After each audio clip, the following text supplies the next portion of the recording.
Good afternoon, ladies and gentlemen. Good afternoon, sir. My name is Suleiman, and I'm working as HIV Zonal Supervisor in Central West Zone here in Malawi. This afternoon, I have a brief presentation, as usual. It's going to take us only 10 minutes, right? And it's essentially on scientific foundation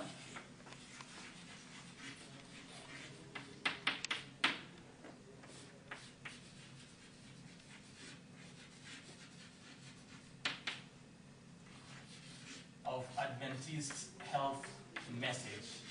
All right? Yeah, so under this topic, I'm going to give you a brief background.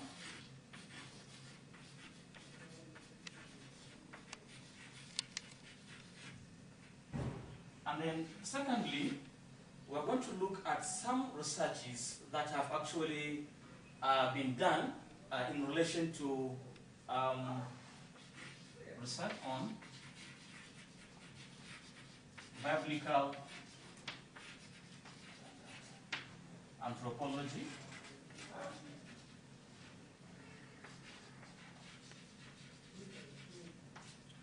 so in relation to this, we are going to look briefly on exercise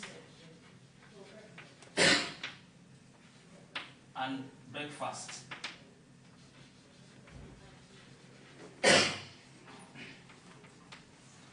Then number 3, we're going to have a look at research that support natural laws.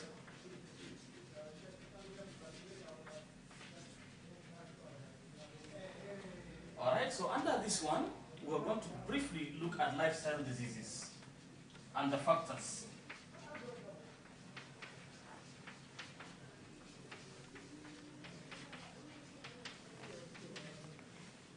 Right? And the factors that are contributing to the lifestyle diseases. And then lastly, we'll conclude.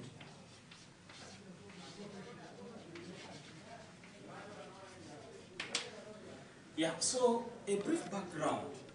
If you can recall from our presentations in the past 2 weeks, we said there have been dichotomy that exists in Greek anthropology. That is to say, the body and the soul are two different things altogether. But when we come to biblical anthropology, you find out that the body and the soul are a single entity. Essentially, the body is a manifestation or is a representation of the soul. Am I communicating? Right, so you cannot separate the body and the soul. They are one single entity. There, we are going to have some example that we are going to give to show you that the body is really connected to the mind. All right? But still on the background, there have been some conflict that exists, all right, between science and religion.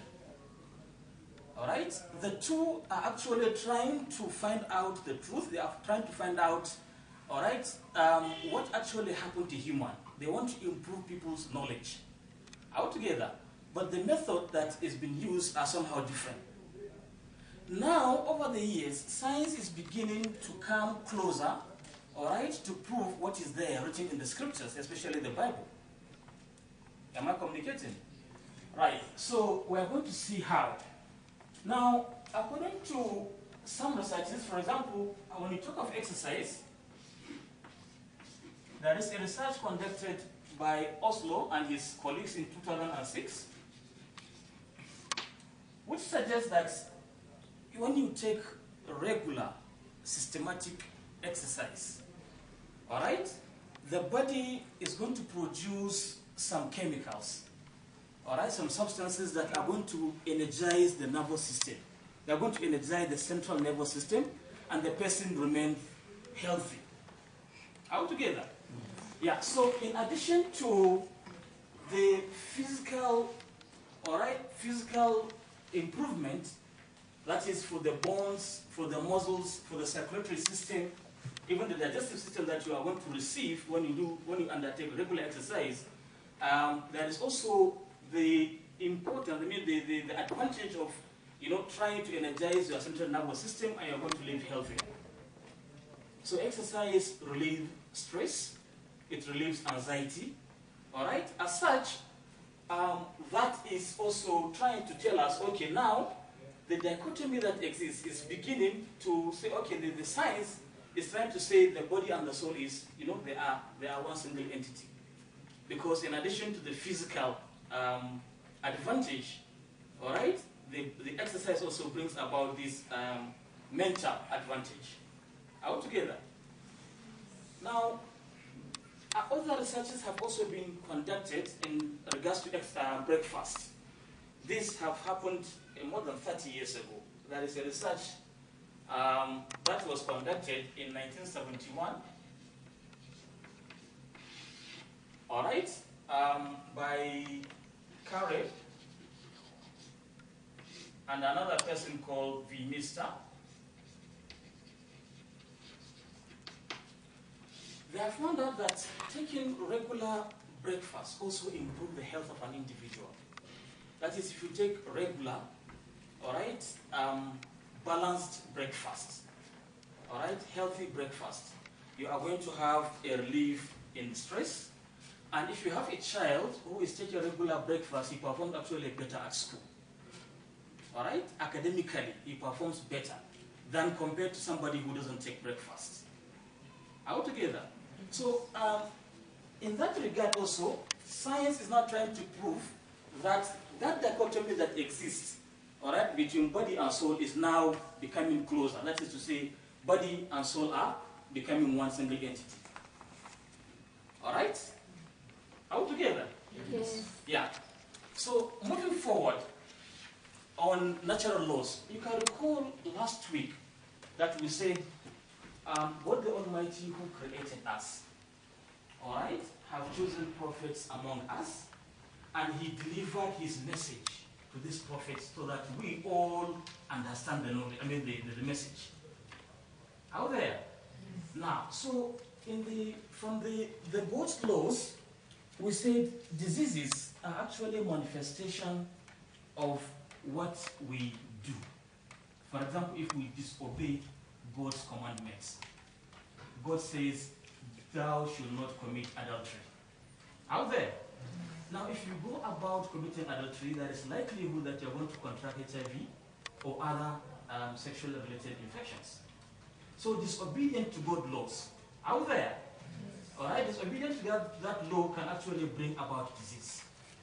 Therefore, when you come to lifestyle diseases as well, science is trying to prove that law to say, okay, since there are factors that bring about these lifestyle diseases, all right, if you obey those factors, the risk factors, if you now say, okay, I'm not going to do A, B, C, D, I'm going to mention the factors, then you are likely going to live longer. Are we together? Good. So the factors are broadly categorized into two. There are modifiable.